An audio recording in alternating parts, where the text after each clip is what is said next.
ان کے پیچھے وہ کھڑی تھی. اب سامنے ابو تھے، ساتھ امی، ساتھ ہی بھائی تھا. وہ لوگ میری طرف، تو ان کے پیچھے ان سے اونچا قد تھا اور وہ کھڑی ہوئی تھی اور وہ ہنس رہی تھی. میں وہیں گری اور بے ہوش ہو گئی. 2-2.5 گھنٹے کے بعد مجھے ہوش آیا. امی ابو بہت پریشان تھے. میں نے انہیں ساری بات بتائی. میں نے کہا کہ میں شام کو چھت پہ گئی تھی، میں نے مندر میں اس عورت کو دیکھا تھا. امی نے کہا کہ کیوں تم اوپر گئی تھی؟ میں نے تمہیں کہا بھی تھا تم اوپر کیوں گئی اور رات کو باہر کیوں گئی تھی؟ میں نے کہا کہ مجھے بڑی سخت پیاس لگی تھی. میں نے اس عورت کو دیکھا، وہ باہر آئی تھی. بس اس کے بعد وہ کام شروع ہو گیا. جیسے ہی رات ہوتی تھی وہ عورت آوازیں دینے لگ جاتی تھی اور مجھے سارا دن وہ گھر میں نظر آتی تھی. جو بھی جگہ خالی ہوتی تھی ایسے لگتا تھا وہ سامنے سے گزر کے جا رہی ہے. اس نے مجھے ڈرانا شروع کر دیا، بہت ڈرانا شروع کر دیا. یہاں تک کہ میں سو بھی نہیں سکتی تھی. میں سوتی تھی مجھے ایسے لگتا تھا جیسے کبھی کوئی میرے دونوں پاؤں پکڑ کر دبا رہا ہے، کبھی کوئی میرے بازو پکڑ کر دبا رہا ہے. امی بہت پریشان ہو گئی. امی نے ابو سے کہا کہ یہ تو بات ٹھیک نہیں ہے، اس کو وہ چیز بہت تنگ کر رہی ہے، ڈرا رہی ہے، ہمیں کسی صاحب علم کے پاس جانا چاہیے. کسی صاحب علم کے پاس گئے. ابو نے بڑا پتہ کیا، ایک آدمی کا پتہ چلا، وہاں گئے. انہوں نے مجھے دم کیا، میری کچھ حالت ٹھیک ہوئی. ان کا یہ کہنا تھا وہ چڑیل آفت ان درختوں پر رہتی ہے اور وہ مندر والی جگہ بڑے قدیم عرصے سے بند ہے. تم وہاں پر گئی، تم بار بار اس کے پیچھے جا رہی ہو، رات کو بھی تم نے اس کی آوازیں سنی، ان پر غور کیا. جب ان جنات کے پیچھے انسان جاتا ہے خود انہیں دیکھنے کے لیے تو پھر وہ اپنا آپ ظاہر کرتا ہے. اور بعض اوقات اگر کوئی پیچھے نہ بھی جائے تو کچھ لوگ ایسے ہوتے ہیں جن کے اوپر جنات حاوی ہونے کی کوشش کرتے ہیں. اب تم نے کسی آہٹ آواز کے پیچھے نہیں جانا. یہ تعویذ تم گلے میں پہنو، وہ چیز تمہیں تنگ نہیں کرے گی. وہ تعویذ انہوں نے مجھے دے دیا. اس کے بعد بھی اس مخلوق نے میری جان نہیں چھوڑی. اب وہ جو مجھے آوازیں آتی تھی وہ تو آنا بند ہو گئی، لیکن جس ٹائم میں آئینے کے سامنے جاتی تھی مجھے ایسے لگتا تھا میرے پیچھے کوئی عورت کھڑی ہے اندھیرے میں. چہرہ نظر نہیں آتا تھا، ایک کالے رنگ کی پرچھائی بن گئی تھی. میں شیشہ نہیں دیکھ سکتی تھی. آئینے کے سامنے تو میں کھڑی ہو ہی نہیں سکتی تھی. میں نے امی سے کہا کہ امی ہم نے اس گھر میں نہیں رہنا، مجھے بہت ڈر لگتا ہے. میں بہت زیادہ ڈرنے لگ گئی. پھر ایک اور صاحب علم کے پاس گئے. انہوں نے یہ کہا کہ یہ گھر چھوڑ دیں، اس گھر میں رہنا آپ لوگوں کے لیے ٹھیک نہیں ہے، وہ مخلوق اس لڑکی کے پیچھے لگ گئی ہے. ابو نے پھر سے گھر ڈھونڈنا شروع کر دیا. اب اس گھر میں ہمیں 2-2.5 مہینے ہی ہوئے تھے بامشکل، جس میں اتنا کچھ ہو گیا. کبھی وہ نظر آتی تھی مجھے آئینے میں، اس کے بعد اب یہ ہونے لگ گیا کہ جیسے رات ہوتی تھی جس کونے میں اندھیرا ہوتا تھا مجھے وہاں پر وہ پرچھائی بن کے نظر آتی تھی.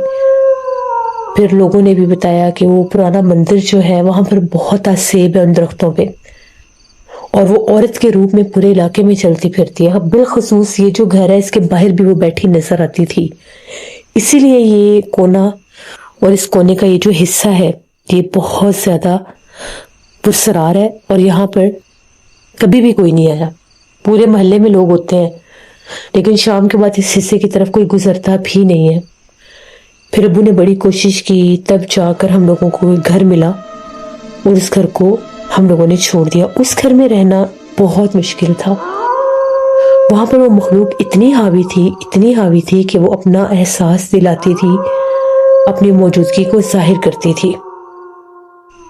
بہرحال اس کے بعد بھی مجھے بہت سر درد رہتا تھا. میری نظر ویک ہو گئی سر درد رہ کے. بہت علاج کروائے، دم کروائے، آئی سائٹ ویک ہو گئی، سر وائٹ ہو گیا، بال وائٹ ہو گئے، ینگ ایج میں ہی بال وائٹ ہو گئے. وہ سب کہتے تھے کہ اسی آسیب کی وجہ سے ہے، کہ جب یہ آسیب ایک دفعہ کسی عورت پر آ جائے، کسی لڑکی پر آ جائے تو اس کا یہی حال ہوتا ہے. مجھے کبھی کبھی ایسے لگتا تھا میرا گلا کوئی پکڑ لیتا، میری آواز نہیں تھی نکلتی، میں چلانے لگ جاتی تھی. 2-3 عامل حضرات سے علاج کروایا تب جا کر میں کچھ نارمل ہوئی. لیکن میں نے بہت مشکل وقت دیکھا. یہ ہماری اس گھر کی کہانی تھی جہاں پر وہ پرانا مندر تھا جو میں نے آپ کے ساتھ شیئر کی. یہ کہانی تھی اس ایسے آسیب زدہ گھر کی جہاں پر اثرات تھے اس پرانے مندر کے اور ان پرانے درختوں کے. بعض اوقات کچھ ایسے پرانے درخت ہوتے ہیں جو 100 سال سے بھی زیادہ پرانے ہوتے ہیں، اور ان پرانے درختوں کے اوپر ایسے ایسے جنات ہوتے ہیں جو آس پاس کے علاقوں کو اور گھروں کو بھی ویران کر دیتے ہیں۔ جب بھی آپ کوئی گھر لیں تو اس کی چھان بین کرنا بہت ضروری ہے تاکہ آپ لوگ آنے والی خطروں سے بچ سکیں۔ یہ تھی آج کی رات کی کہانیوں کی نیو ایپیسوڈ۔ آئی ہوپ آپ لوگوں کو اچھی لگی ہوگی۔ جو لوگ چینل کو وزٹ کر رہے ہیں ابھی تک سبسکرائب نہیں کیا تو میرے چینل کو ضرور سبسکرائب کریں۔ یہاں پر ایسی ہی خوفناک کہانیاں میں لاتی رہتی ہوں۔ آپ سب کا بہت شکریہ۔